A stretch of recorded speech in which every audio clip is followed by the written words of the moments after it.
evangelhos e em parte cartas. Mas observe que na divisão da Bíblia existe aqui no 23 o quê? Profecias. O que é que eu quero dizer com isso? Se você não se dá bem com profecias, mude seus conceitos, pelo menos seus conceitos bíblicos, né? Porque eu tenho andado por aí e vejo pessoas dizer: é tão difícil, né? Começa quando, termina quando, tem que ter uma calculadora, Na escola sabatina aqui a gente estava discutindo justamente isso. O reino de Deus é tomado por esforço. Se a Bíblia diz: olha, você vai tomar seu chá sem açúcar, tome, não reclame. Não, mas eu só quero com açúcar. Que coisa! Tudo se dá problema, tudo se contesta. É como se Deus agora fosse o intrometido. Irmãos, está aqui, uma das partes da Bíblia se chama profecia.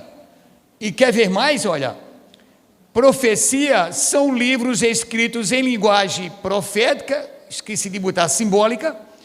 Exemplo, no Antigo Testamento nós temos de Isaías a Malaquias, e no Novo nós temos Apocalipse. Veja a quantidade de livros que fala sobre profecias.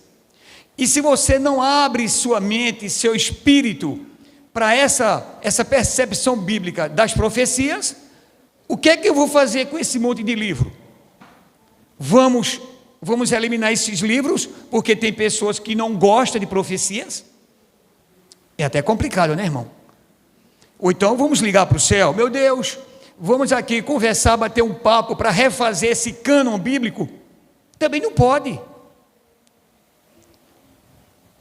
Então, meus irmãos, hoje vamos falar do dom profético. Espero que as mentes estejam abertas para esta mensagem. Mas nós temos aqui uma segunda transparência. Essa segunda transparência, ela nos diz o seguinte: métodos de estudos das profecias. Ou seja, para você estudar as profecias, existem alguns métodos, algumas normas, alguns comportamentos. E aqui está um deles. Existe uma linha de teólogos que querem estudar as profecias com esse método, que é ali o primeiro, chamado preterismo. A palavra pretérito quer dizer passado. Então, muitos deles, deixa-me dizer uma coisa a vocês, não estou chocando ninguém, principalmente outras igrejas, mas tem muita gente se dizendo teólogo, se dizendo pastor, sem ser. Quando se encontra com as profecias, que as profecias, preste atenção no que eu vou dizer, as profecias é como a conta de somar antigamente. Quando você tira a prova dos 9, ou você fez certo, ou é rejeitado. Eu acho que o velhinho daqui sou eu. Alguém mais, acho que talvez Luciano me acompanhe, alguém mais aqui tem o conhecimento de antigamente tirar a prova dos 9? Opa, olha, tem um jovem aqui. Tem o Dudu também. Ô Cícero, muito bem, meu irmão. Isso quer dizer o quê? Somei. Subtraí. Dividi. Multipliquei. Tira a prova dos 9, cabra velho, para ver se está certo. Eu considero a profecia na Bíblia como a prova dos 9. Entendeu? Porque profecia na Bíblia, ou você estuda para que a história confirme isso, ou você vai dizer bobeiras e aí a história vai dizer que você está mentindo. Entendeu o raciocínio que eu quis dizer? Ou seja, você vai para o Evangelho, você pode até dar sua interpretação. Agora, não existe duas interpretações para a profecia, porque então a história vai mentir. Se você criar uma interpretação para uma profecia, a história vai lhe desmentir. Entendeu agora? E nos evangelhos eu já vi tantos absurdos aí. Então, preterismo é quando você, essa linha de teólogos, pega as profecias e joga lá para o passado.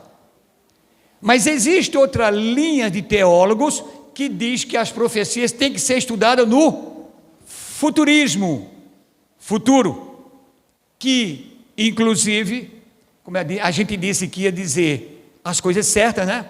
Tem adventistas que pegam as profecias bíblicas, divergem da interpretação da igreja, inclusive do espírito de profecia, e joga tudo para o futuro. Se eu tivesse certeza, e ele tivesse certeza, que ele viveria até as profecias acontecerem, e se acontecesse, teria que tirar o chapéu para ele. Mas o problema é que ele morre antes que as profecias se cumpram. E agora? Vai enterrar ele, o homem enterrado, e diz que é mentiroso? Ah, tá. Futurismo. Essa linha de interpretação está surgindo dentro da igreja adventista.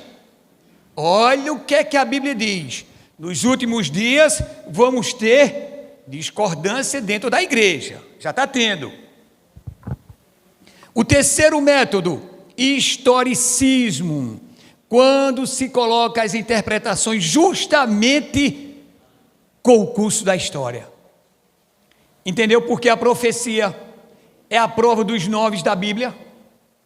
Não tem como você dar duas interpretações, porque a história vai confirmar se você está certo ou errado.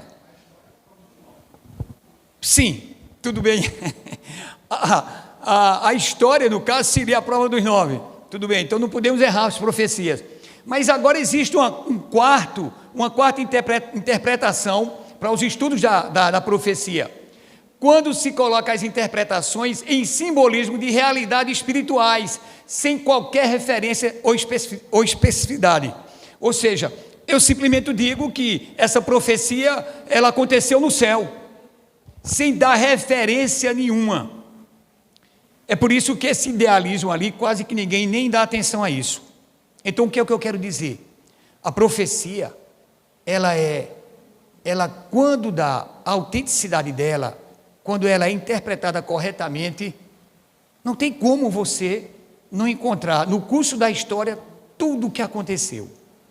Você quer ver um exemplo? Um exemplo. Abra a sua Bíblia, enquanto meu irmão ali coloca a outra transparência. Abra a sua Bíblia, no livro de Gênesis.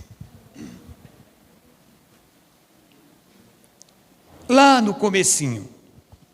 Capítulo 3, e o verso, você como adventista já sabe.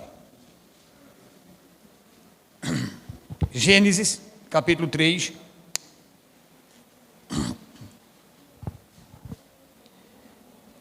Ou seja, o dom de profecia, ele é totalmente bíblico. E o primeiro exemplo que nós temos aqui é do próprio Deus. Gênesis capítulo 3, verso 15.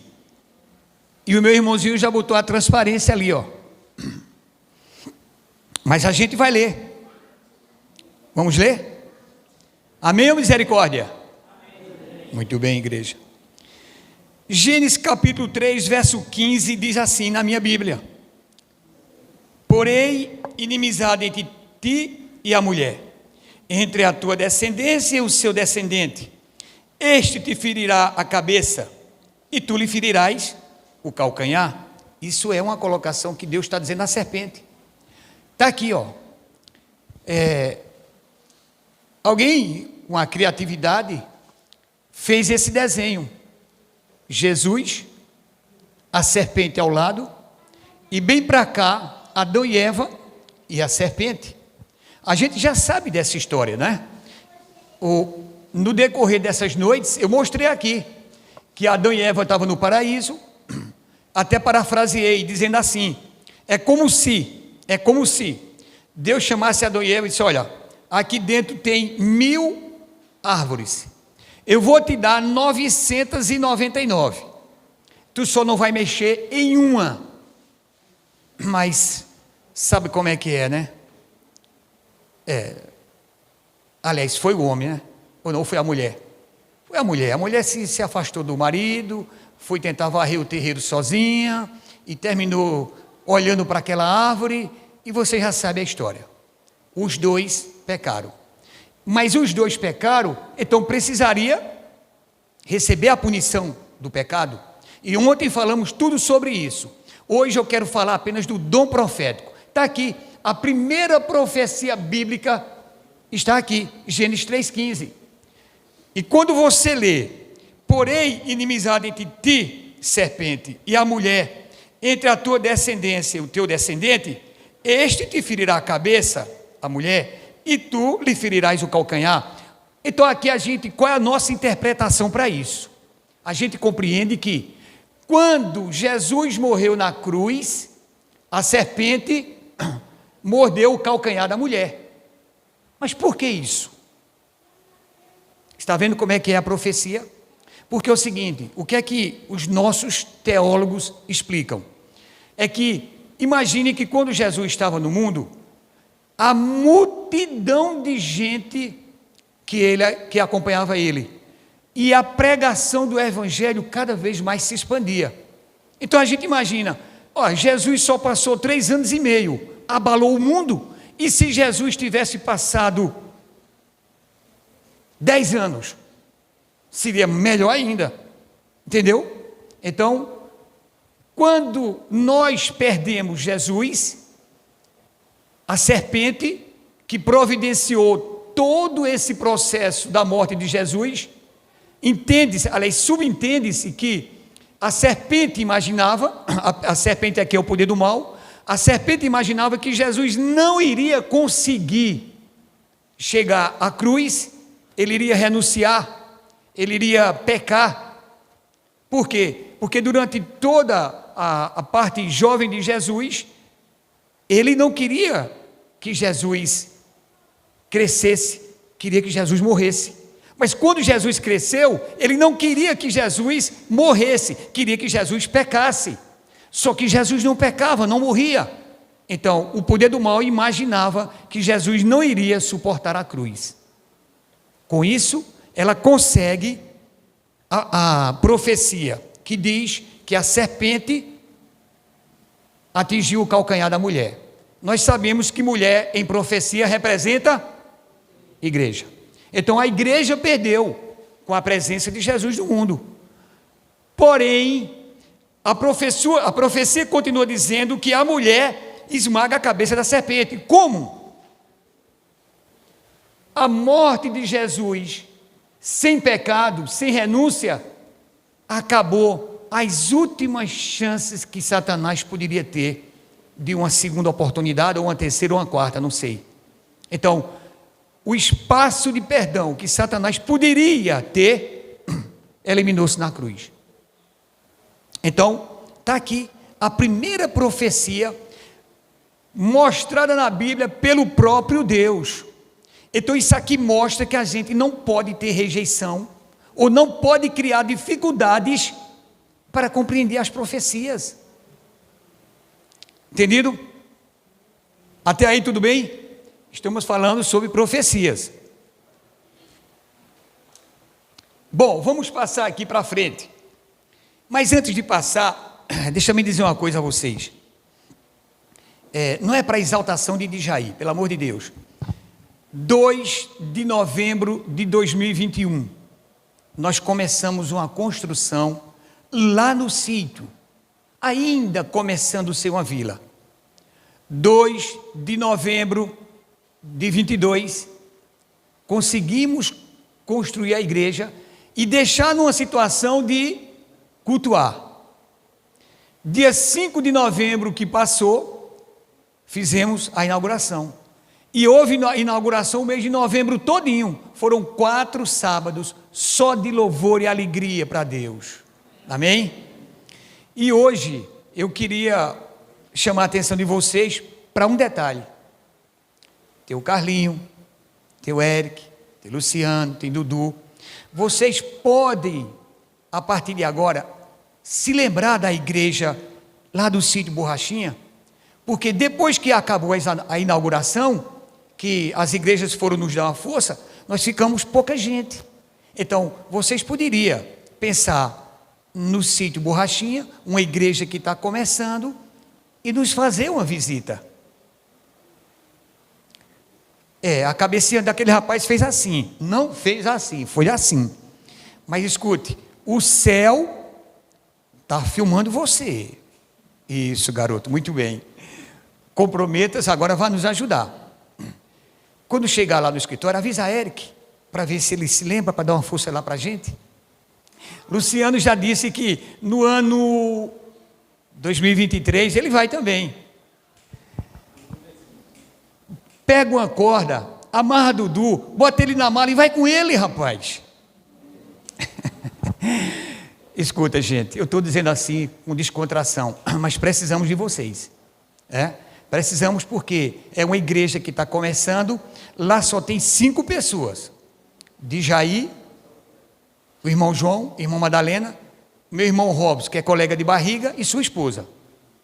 Só. Às vezes, dia de quarta-feira, eu prego, João fica na porta e Madalena vem assistir o culto.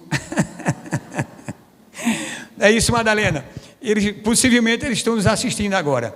Então estou pedindo a vocês que vocês pensem, uma igrejinha do sítio, calma, sossegado.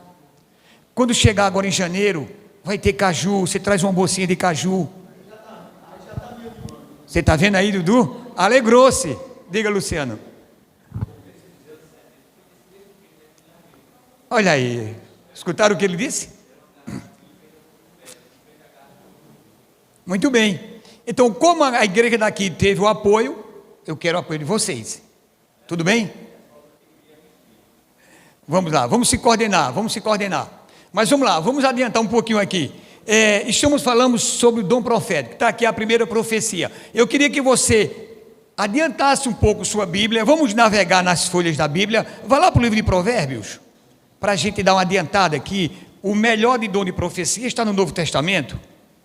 Lá no livro de Provérbios, no capítulo 29, nos dá uma força para esse assunto. Provérbios, capítulo 29, exatamente, Dudu, verso 18.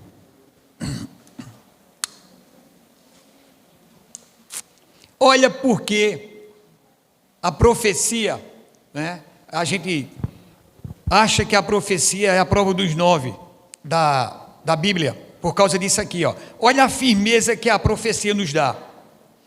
Provérbio 29, 18 diz assim: não havendo profecia, o povo se corrompe. Mas por que o povo se corrompe? Quer dizer que se não tivesse a profecia, o povo estava todo corrompido? Entenda bem, a igreja adventista tem pregado constantemente que nós estamos prestes a encarar, posso usar essa expressão, um decreto dominical, uma lei que vai simplesmente dizer que o domingo tem que parar e acabou, normal. Mas essa expressão para nós adventistas tem muito peso. Então escute, então tem uma profecia a se cumprir ainda em nossos dias. Só que tem um detalhe: por que o povo não se corrompe? Porque muita gente está vendo as ocorrências do mundo e está dizendo: meu Deus, logo vai haver o decreto dominical, então eu tenho que me preparar. Entendeu agora? Então você, sabendo que algo vai acontecer, porque a profecia disse, então você vai se segurar para estar preparado para enfrentar o que vem. Mas se isso aí corresse a revelia, Jesus vem, tá tudo bem, quando? Ninguém sabe, deixa para lá. Prestou atenção, porque é que a Bíblia diz, não havendo profecia o povo se corrompe, o povo vai viver ao Deus dará. E quando existe uma profecia mostrando algo que vai acontecer, você tem que temer, vai atingir você. Como é que você não vai temer? Por isso que a profecia é mais do que essencial dentro da leitura bíblica. Vamos continuar. Dê uma chegadinha agora no livro de Isaías, um pouquinho mais na frente. E vá para o capítulo 42.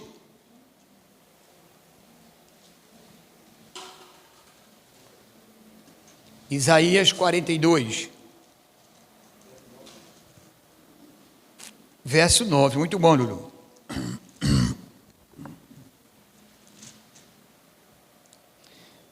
Olha outra firmeza que nós estamos realmente servindo a um Deus, aquele Deus que quando Daniel chegou diante do rei, disse o quê?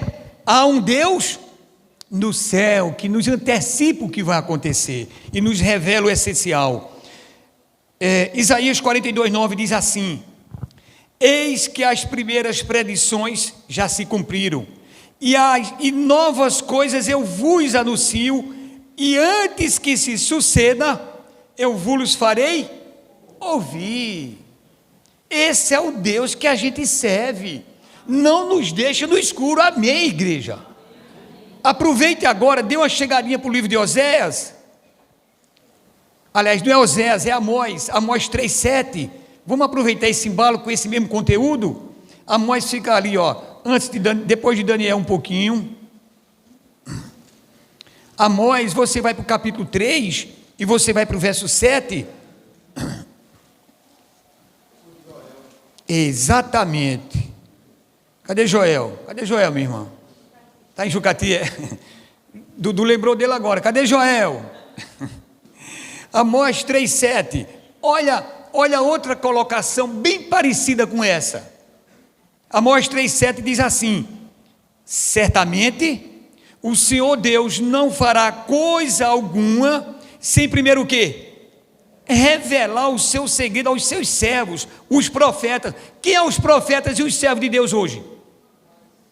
Claro, se tem dúvida disso, liga para o céu, fala com Deus que alguma coisa está errada na tua vida. Nós não podemos ter essa indecisão, essa incerteza. Prestou atenção o que é a profecia? A profecia, para mim, ela chegou para mim, como o meu sustento para me manter na Bíblia. Eu contei aqui minha história já. Eu tive um bom tempo com a Bíblia aberta lá em cima do armário, cheia de poeira. Ia para a igreja católica. Quando ia para a igreja, já comprava a carne e deixava a cerveja gelando. Terminava a missa, vinha beber. Ninguém nunca me disse nada. Mas depois que eu fui desafiado a encontrar a verdade da Bíblia, até hoje, transformação. E, amém, minha irmã? E uma das coisas que me segurou foram as profecias. Porque eu estou na igreja adventista há 20 anos. Irmãos, o que eu tenho guardado em vídeos que eu não sabia e vim descobrir lendo a Bíblia e escutando televisão, eu tenho comigo guardado diversas coisas da Bíblia que se aconteceram nesses 20 anos como linha profética. Aí eu pergunto, meu Deus, será que o doido sou eu? Que só estou vendo isso? Só quem está vendo isso sou eu? Não pode. Tenho guardado muita coisa que eu assisto. Eu tenho 2 pendrive de 500, aliás, 2 HD de 500, só todo preenchido. Muitos vídeos. Coisas que aconteceram nesses 20 anos. Eu não vou me expressar aqui que nem o tempo dá. Mas é isso, as coisas estão acontecendo e nós estamos nessa letargia espiritual. Acorda, igreja, acorda. Estuda as profecias, que vai dar mais ânimo para você se preparar para o que vem. Bom, eu tenho aqui um caso clássico de profecias. É o caso de Jeremias com Ananias. Mas eu estou vendo que a hora está avançada, a gente não vai tocar nesse assunto. Jeremias, o profeta de Deus, chegando diante do rei e dizendo: rei, vai acontecer isso. Um profeta falso chegou perto do rei e disse: isso é mentira dele, vai acontecer isso aqui. E vocês sabem da história, né?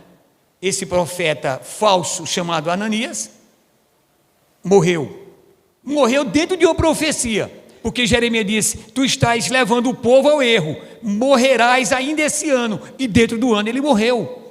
Tudo profecias. Então, quando Ananias morre, o povo, foi verdade. Então cresce a credibilidade de quem expressa a profecia. E quem está expressando a profecia é Deus.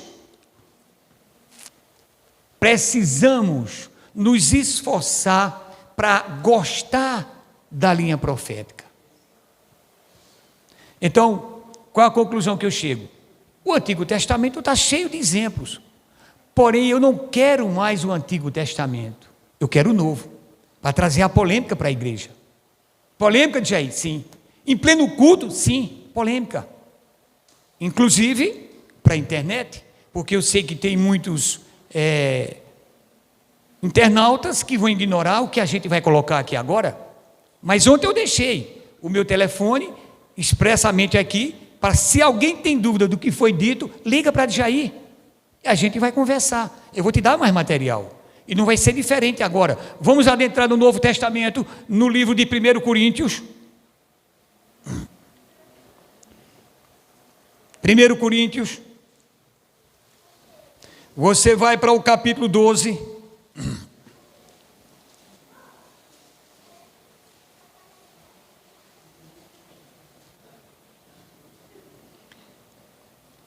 no Antigo Testamento nós não temos dificuldade em saber que o dom profético existiu. E no Novo Testamento? 1 Coríntios capítulo 12, você vai até o verso 8. 1 Coríntios capítulo 12, e você vai até o verso 8.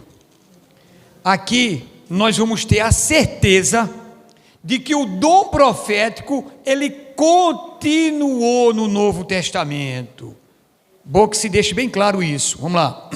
1 Coríntios capítulo 12 e o verso 8 diz assim, Paulo expressando isso, viu? Porque a um é dada, mediante o Espírito, a palavra da sabedoria. A outro, segundo o mesmo Espírito, a palavra do conhecimento. A outro, no mesmo Espírito, a fé. A outro, no mesmo Espírito, dons de cura, de curar. Verso 10. A outro, operações de milagre. A outro, profecia. E a outro, discernimento de espírito. A um, variedade de línguas. A outro, capacidade de interpretá-las. Vocês acham que Paulo ia colocar isso aqui se o dom profético morreu no Antigo Testamento? Claro que não. Aqui está mais do que claro. O dom profético continuou no Novo Testamento. E a pergunta é, nós somos do Novo ou do Velho Testamento? Do Novo, claro. Então, se somos do Novo Testamento, isso prova que o dom profético nos acompanha. Mas eu quero mostrar uma coisa aqui a vocês, ainda é do Antigo Testamento, só que me veio na mente que eu tinha esquecido. Joel bíblico, claro. Joel, ele faz uma colocação muito interessante.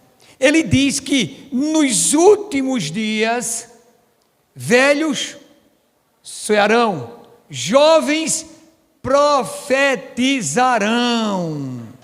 Aí a pergunta é, estamos muito longe dos últimos dias ou estamos perto? Hein? Perto. Eu diria que nós não estamos no fim do tempo. Eu acho que já estamos no tempo do fim. Já estamos dentro do tempo do fim. Não existe mais, conforme a palavra de Deus, conforme os sinais, não existe mais como você dizer que está distante do tempo do fim. Não. Olha a colocação que Dudu está fazendo aqui.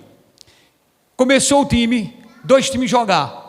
45 do primeiro tempo, é o Antigo Testamento. 45 do segundo tempo, é o Novo Testamento. Dudu está dizendo que nós estamos na prorrogação. E pior que eu concordo com ele. Porque o que está acontecendo está mais do que claro. Mas tudo bem, vamos continuar no Novo agora. Deu a chegadinha agora no livro de 1 Tessalonicenses.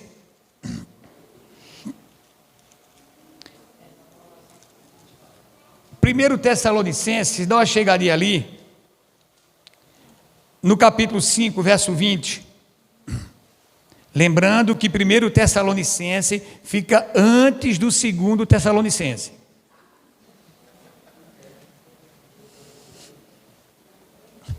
Só por brincadeirinha. Eu estava pregando, aí disse, olha, eu quero que vocês abram a Bíblia bem rapidinho, vamos lá gente, vamos lá bem rapidinho, abra aí no Novo Testamento, no livro de Tomé, vamos lá gente, eu só via gente folheando, o Novo Testamento. Olha pessoal, a gente ri, mas isso é sério, isso mostra que o povo está muito além da realidade, mas tudo bem. Não vamos abrir no livro de Tomé, internauta. A gente vai abrir no livro de 1 Tessalonicenses, capítulo 5, verso 20. Vamos lá?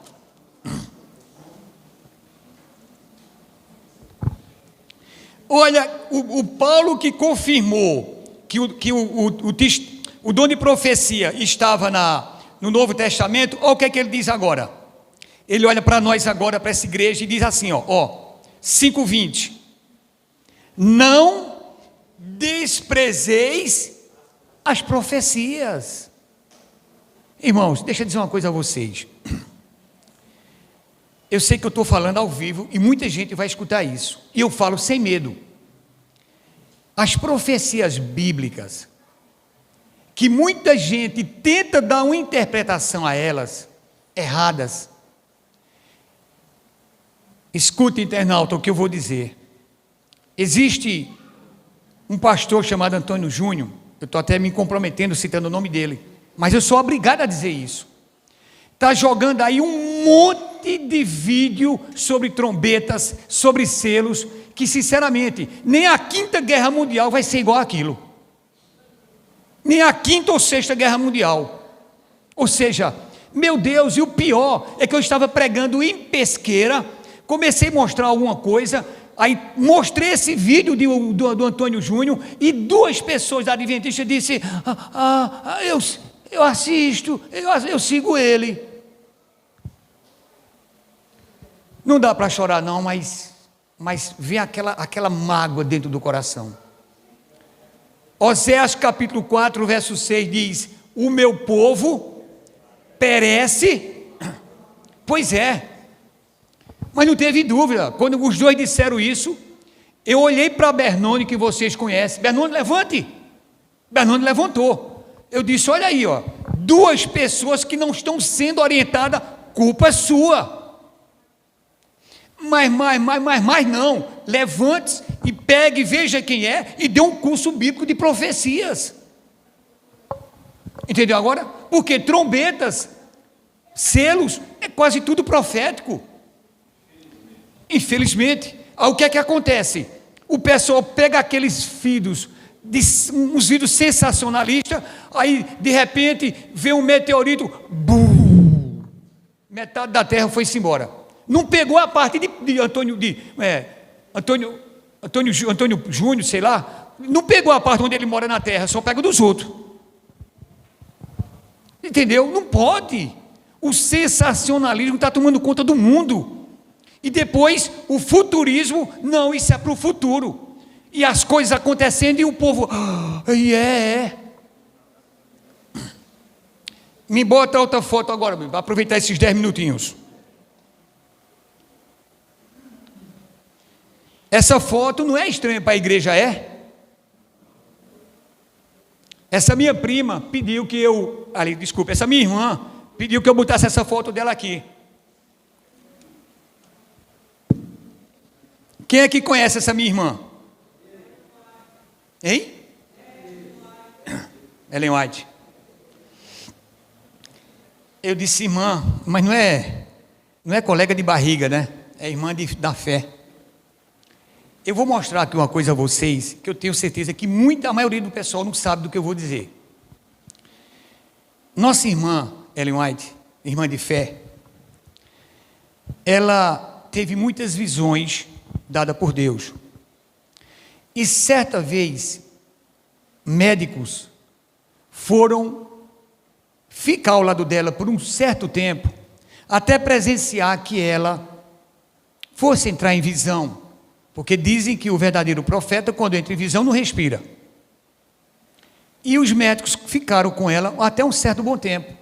Até que em um certo momento, ela entrou em visão. e pegaram, acenderam uma velinha e colocaram no nariz dela. E a vela se comportava como se verdadeiramente ela não estivesse respirando. Eu não estava lá para ver, eu apenas acredito. Agora, por que eu acredito? Vou mostrar a vocês agora. Veja só, vai passar um vídeo aqui agora do pastor Tim, que Dudu na lição tocou no nome dele. O pastor Tim é um pastor adventista, já com uma certa idade.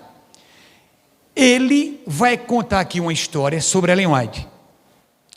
O vídeo é longo, mas ele sabe que esse vídeo que ele vai colocar, ele tem um tempo que ele vai dar um pause. Talvez vocês tenham dificuldade de escutar a voz, mas deixa-me adiantar. Ela estava procurando pessoas que guardavam o sábado e descobriu que em certa cidadezinha do interior tinha um grupo de pessoas que guardavam o sábado. E ela e seu marido pegaram a carruagemzinha e foram passar o fim de semana nessa cidadezinha. E lá juntou as pessoas, começaram a guardar o sábado, desde a sexta-feira que ela estava lá, o sábado. No decorrer desse período, morre uma criança. E chamaram o Tiago White, que era o marido dela, que é pastor, para fazer o funeral. E tudo bem. Lamentaram a morte da criança e foram fazer o funeral. Quando o Tiago terminou de fazer as preleções dele, perguntou a Ellen White se ela queria dar uma palavrinha. Ela disse sim. E aí, ela começa a fazer também as suas preleções e entra em visão, em pleno funeral. Nessa visão, ela demorou quase 2 horas. Aí o povo, e agora?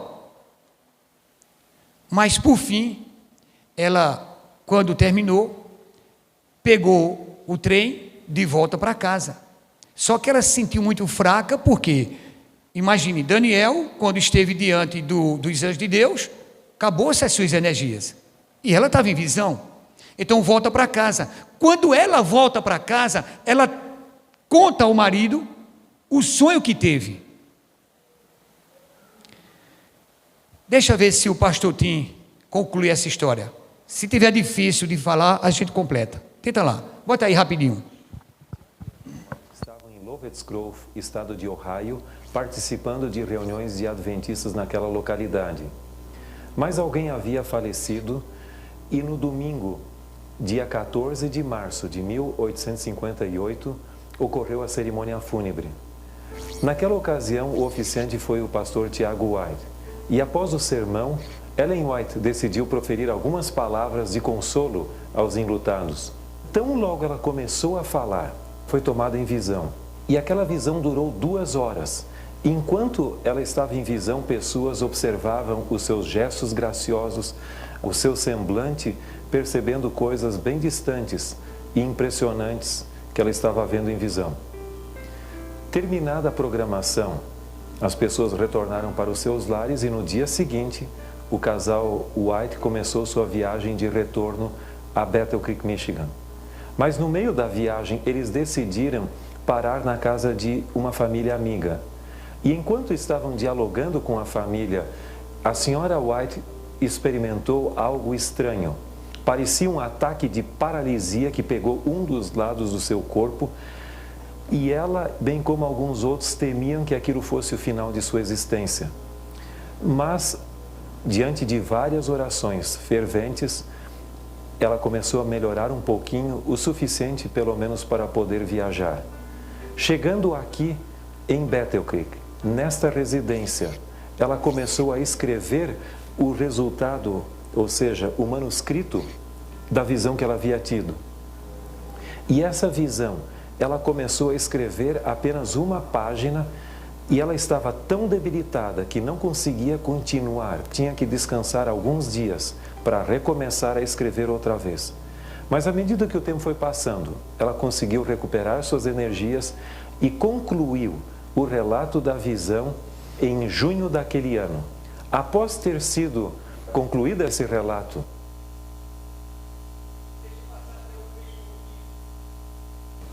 Deus mostrou a ela que aquele ataque que ela tivera fora uma estratégia satânica para tentar tirar-lhe a vida, para que ela não relatasse a visão do grande conflito, a mais importante visão sobre o tema que ela já teve.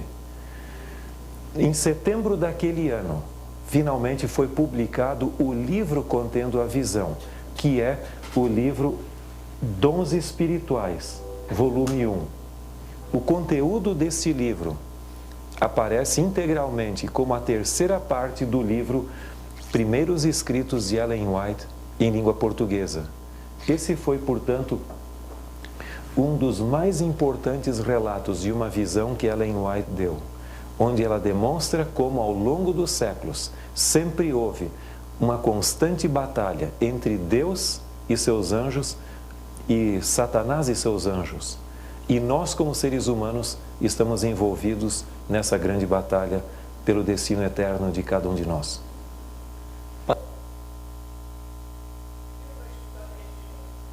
Deu para escutar direitinho?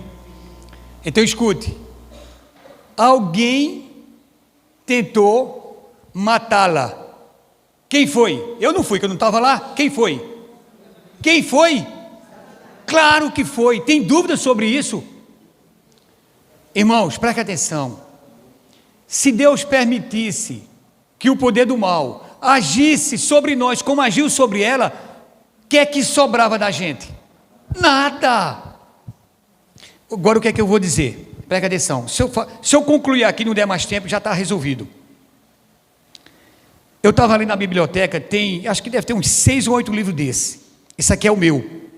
Eu fui para Maceió fazer uma semana de oração lá, e fui lá para o centro de Maceió, que eu morei 1 ano lá ainda. E comecei a procurar a Praça do Sebo. Não encontrei. Mas alguém disse, é livro velho, é ali naquele beco. Eu fui, encontrei umas 4 barraquinhas lá. E comecei a procurar o que eu queria. O Grande Conflito, 1935. Esse é o 5º livro que eu tenho. Todos eles rabiscados. Esse não está ainda rabiscado, porque nem abri ainda para ler. Mas eu tenho um semelhante a esse. Mas por que eu quero mostrar isso aqui a vocês? Escutem. Inclusive você, internauta. E meu número está aí para quem quiser ligar para mim. Essa visão que ela teve sobre o conflito do bem e do mal. Escutem. Depois ela escreveu em manuscrito e deu origem a esse livro aqui, certo? Mas o que eu quero dizer a você é o seguinte: já procurei, não consegui encontrar. Já liguei para conversando com certas pessoas, buscando, não consigo. Eu não consigo ter uma literatura sobre o bem e o mal, sobre Satanás ou sobre espiritismo, antes dessa visão. Prestou atenção no que eu disse? Ou eu falei grego? Eu não consigo ter nada de literatura sobre o bem e o mal antes do sonho dessa mulher que ela transcreveu para esse livro. Isso é um desafio. Eu queria que alguém me mostrasse uma literatura. Hoje está bom demais. Satanás foi expulso do céu. Todo mundo prega isso. Que Satanás isso. Todo mundo prega isso. Me dê um livro qualquer antes dela ter escrito isso. Não entendeu o que eu disse ainda? Entendeu o que eu disse?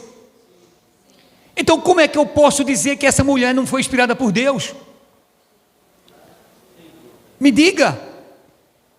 Eu estou mostrando aqui provas contra fatos. Internauta, não tem reprovação nenhuma para isso. Contra fatos não tem argumento.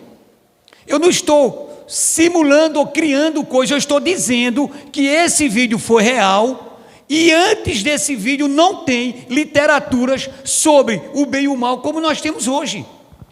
Hoje tem milhões e milhões, hoje tem livros que são best-seller. Tudo depois disso aqui, que antes era tudo obscuro. Foi por isso que o mal, Satanás, ele pessoalmente tentou estrangular ela, lhe deu uma paralisia, não matou ela do jeito que não matou Jó. Eu estou esquecido de Jó. Foi que Deus disse a Satanás: só não mexa na vida. Agora repetiu-se a mesma ocorrência. Foi que Deus disse a Satanás: só não tire a vida dela. Como é que uma pessoa escreve uma folha que a gente escreve em 2 minutos, ela levava 2 dias para escrever? Ficou debilitado ou não? E como é que você se debilita dentro de uma viagem, dentro de 1 hora de viagem de trem, você se debilitou? Que é isso? Para você se debilitar no nível dela, você teria que tomar uma grande dosagem de veneno, para ver se seu corpo esfalece. Entendeu o que eu quero dizer? E eu não consigo encontrar nada do que se prega hoje sobre o mal, antes desse sonho, dessa visão. Então eu pergunto, de onde ela tirou isso? Hein? Críticos de Ellen White, de onde tirou isso? Hein? Eu pergunto, cadê os críticos de Ellen White? Como é que me prova isso aqui? De onde ela tirou isso? Uma jovem na época, né, semi-analfabeta, não cursou faculdade nenhuma, e escreveu mais de 100.000 páginas. Me explica, pelo amor de Deus. Irmãos, esse é o dom profético. Eu tenho 5 minutinhos só. Aliás, eu estou passando 5 minutos. Eu poderia dar um outro exemplo aqui, chocante, bem parecido com esse, ou encerramos? Vamos lá. Eu sei que tem muitos adventistas que não sabem disso. Abra sua Bíblia agora, vá. Abra sua Bíblia. Outro desafio. Abra sua Bíblia. Vá para o livro o segundo livro da Bíblia. Como é que chama? Êxodo. Eu estou até turbada, com a mente turbada já. Vá para o livro de Êxodo. Segundo livro da Bíblia. Vá para o capítulo 7. Está aqui, ó. Quero mostrar isso aqui a vocês. Êxodo capítulo 7. Copo furado. Êxodo capítulo 7. Vamos para o verso 12. E leia esse verso 2 vezes antes que eu continue com você. Não é um desafio que nós estamos fazendo? Para provar se Ellen White é falsa ou verdadeira?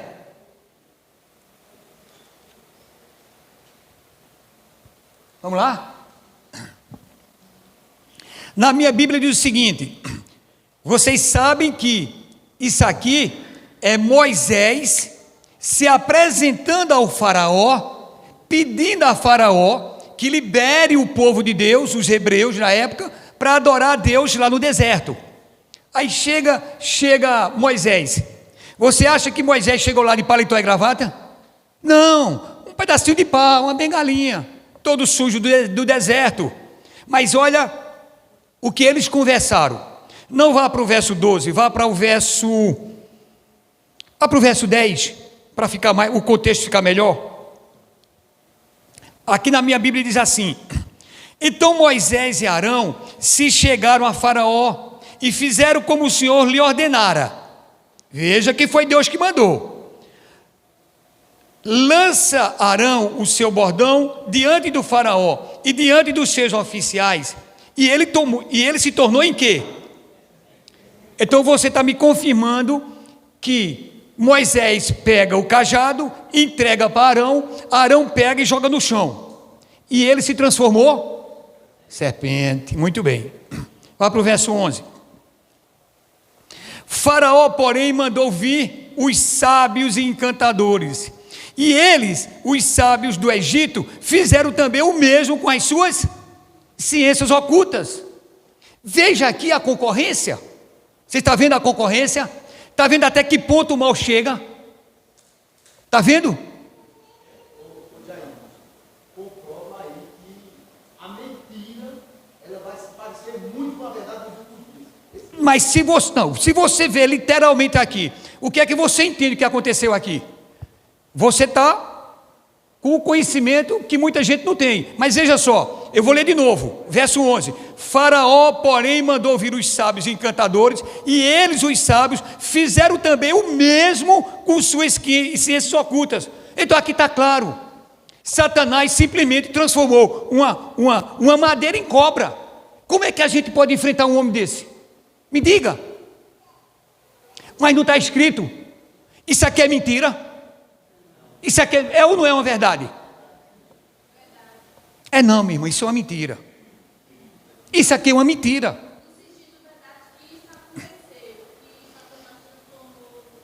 Sim. Aqui diz isso. Exatamente, aqui diz isso. Literalmente falando é isso. Ela está certa na expressão de literalidade, mas na expressão simbólica está errado. Eu pergunto a você: Satanás tem poder de dar vida a alguém? Sim ou não? Eu não escutei, sim ou não? Tem poder de tirar, como ele fez com Jó, e Deus disse: não toque na vida dele. Então ele tem o poder de matar. Então, se a gente lê isso aqui literalmente, como eu vi pastor nosso pregar, você vai endossar que Satanás tem poder de dar fôlego de vida a alguém. Ele não deu a serpente? Qual é a diferença do fôlego de vida da serpente para mim? É o mesmo, só que o meu sobe, o da serpente desce. Está lá em Eclesiastes. Então, o poder do fôlego de vida, quem dá é Deus. Então, se eu aceitar esse verso 11, literalmente, eu também tenho que aceitar que Satanás tem poder para dar vida para alguém. Mas ele tem? Claro que não tem. E como é que eu resolvo isso? Essa aparente contradição. Deixa eu ver, me bota o próximo, velho. É uma foto que eu tirei disso aqui, ó. Patriarcas e profetas. Precisa ler, precisa pesquisar. Página 264. Deixa eu ver se ele consegue botar ali. Mas se ele não conseguir, eu leio. É 1 minuto.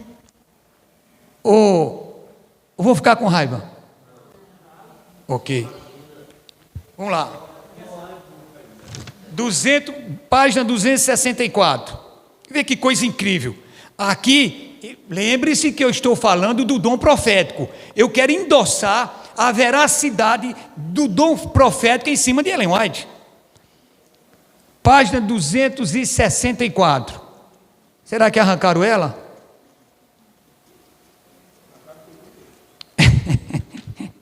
Muito bem, Dudu. Aqui, ó. Consegue? Ué, eu preocupado com isso aqui. Mas eu vou ler. Deixa eu ler aqui. Está aqui, ó. Olha o que é que ele escreveu aqui. Os magos também exibiram sinais e prodígio, pois agia não somente pela sua própria habilidade, mas pelo poder do seu Deus, Satanás, que os ajudava a contrafazer a obra de Jeová. Os magos não fizeram realmente suas varas transformar-se em serpente, mas, pela magia, auxiliado pelo grande enganador, foram capazes de produzir esta aparência. Foram ciências ocultas. Então, para aqueles que estavam olhando, aparentemente compreenderam que era assim. Aí eu continuo aqui o seguinte: o príncipe do mal, possuindo embora toda a sabedoria e poder de um anjo decaído, não tem poder de criar ou dar vida, isto é prerrogativa unicamente. Mas eu estou falando do dom de profecia, porque eu entrei nisso aqui para mostrar a vocês que eu já assisti dezenas e dezenas de pessoas pregando que realmente, olha o verso 12, acompanha o verso 12 agora, acompanha, para ver o que é que a pregação diz. Olha o verso 12. Pois lançaram eles, cada um o seu bordão, e eles se tornaram em quê? Mas o bordão de Arão devorou? Pois é, mas isso foi um ilusionismo, que inclusive eu trouxe aqui, não vai mais dar tempo, está encerrando, eu trouxe aqui um mágico, vai para a internet, pesquisa esses mágicos, o cara fazendo, sinceramente, ele faz tanta magia, tudo ilusionismo, que você fica assim, a baba começa a correr, você olhando. O que os ilusionistas fazem hoje foi a mesma coisa que foi feito pelos sábios lá diante de Faraó. Prestou atenção? Ciências ocultas. Fala, Dudu.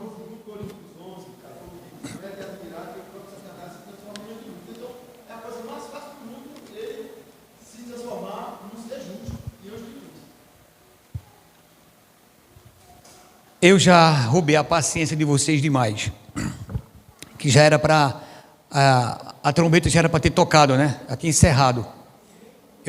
Eu agradeço até a paciência de vocês, mas eu tinha que desabafar, entendeu? Por quê? Porque, pelo menos algumas pessoas que eu presenciei, falando mal do espírito de profecia, não estão nas fileiras da igreja adventista. Lamentavelmente. Inclusive um deles estava lá, pessoas que me ensinou a Bíblia. Dentro desse conjunto de pessoas, tem deles que me ensinou a Bíblia. Eu lamento. Eu encerro dizendo o seguinte, escute. Na escola sabatina a gente disse que o reino de Deus é tomado por esforço. Acabou. E realmente, tem que ter um esforço para tudo, na alimentação, no vestir, tentando alimentar maus pensamentos, tentando não dizer palavras inconvenientes. Olha, tudo é um esforço, gente. Eu vivi uma vida pregressa. Hoje, estou tentando ter uma vida progressa. Amém. Mas você acha que saiu da minha cabeça? Todo santo dia, todo momento é uma guerra de Djaí contra Djaí. Meu Deus, como é que eu vou expulsar isso da minha mente? Vocês pensam que é brincadeira? Então, é um esforço, e esse é um esforço, mas o que eu quero chegar, porque toquei nesse assunto, a mesma coisa é aqui. Quando eu estou me programando para uma semana de oração, que às vezes não vou para a igreja de sábado, são 10, 12 horas de estudo. Eu comecei a estudar ontem, domingo eu estudei 8 horas. Ah, você quer ser o santo? Não, é a obrigação de estar aqui, porque eu tenho a obrigação de saber o que estou dizendo, e não posso mentir.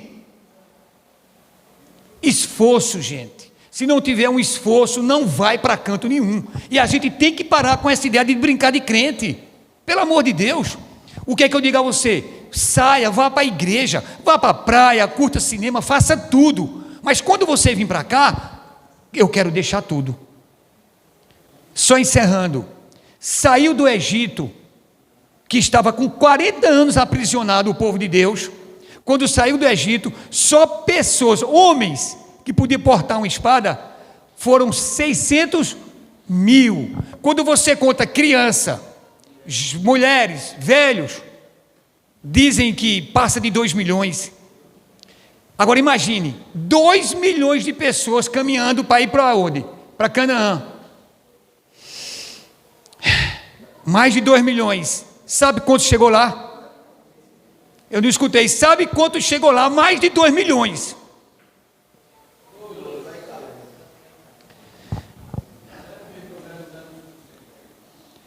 Eu não tenho mais nada para dizer. Eu apenas agradeço a presença de vocês e quero dizer ali para o rapaz do som, e você, internauta, escute, mais uma vez essa mensagem foi proferida, a verdade foi pregada, e a internet hoje está fazendo um papel que muitos de nós acomodadamente não estamos fazendo. Lembre-se, as últimas palavras: o reino de Deus é tomado por esforço. Amém.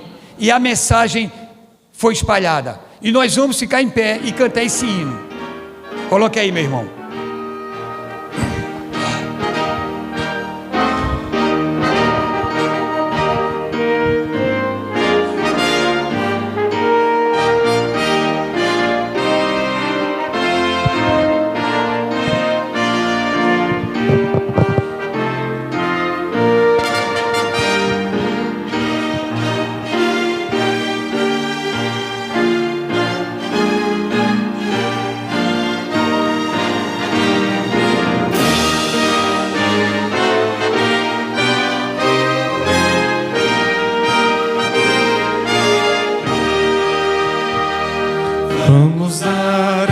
mensagem ao mundo, proclamar a história da cruz, história de amor e graça, história de paz e luz, história de paz e luz.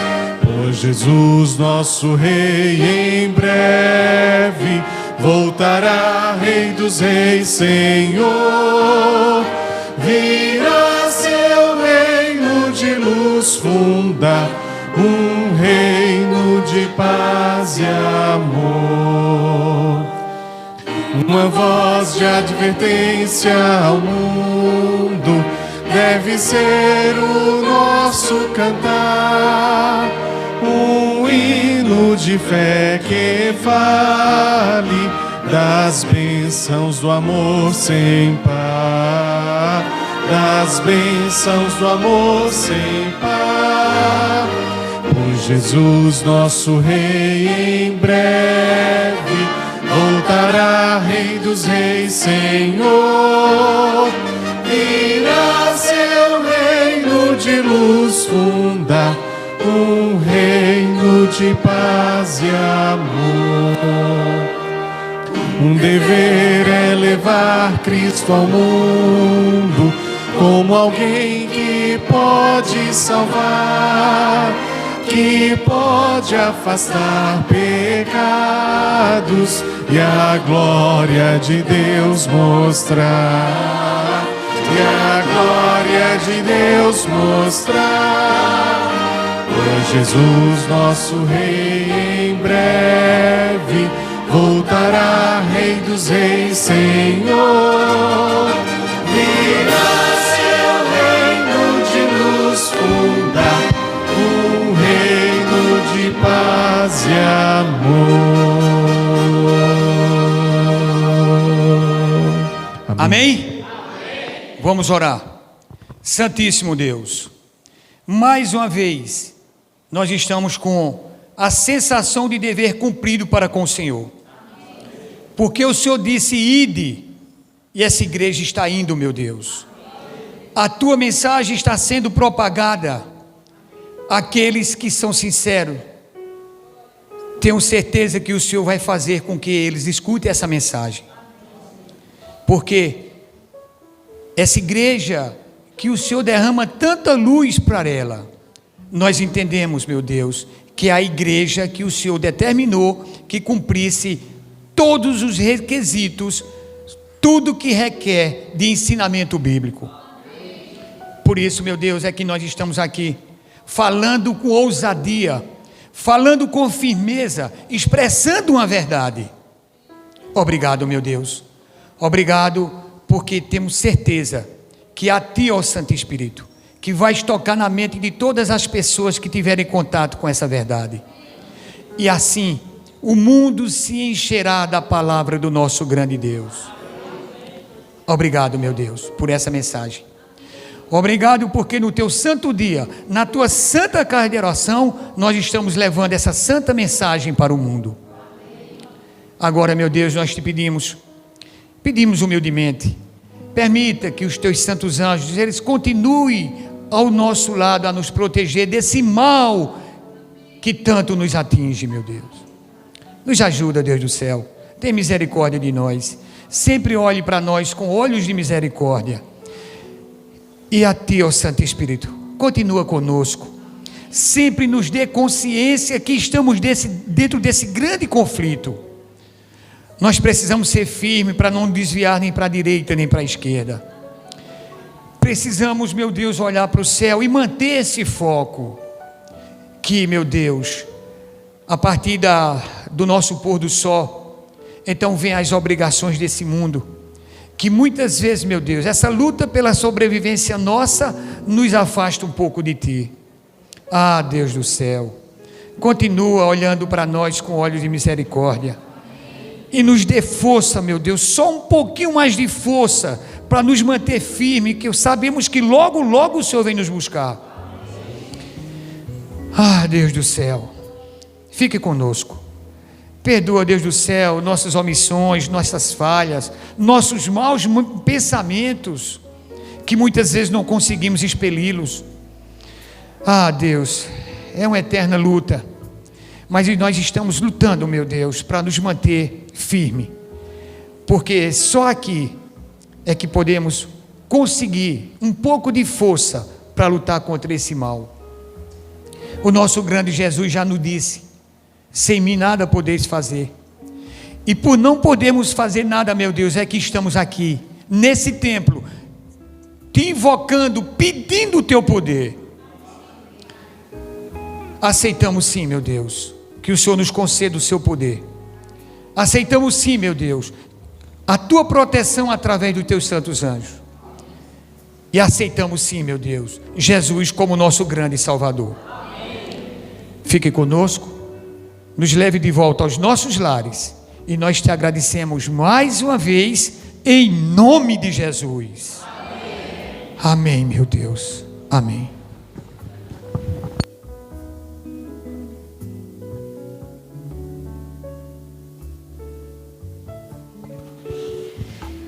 Queremos agradecer primeiramente a presença do nosso Deus, que se fez presente neste lugar, nesta manhã.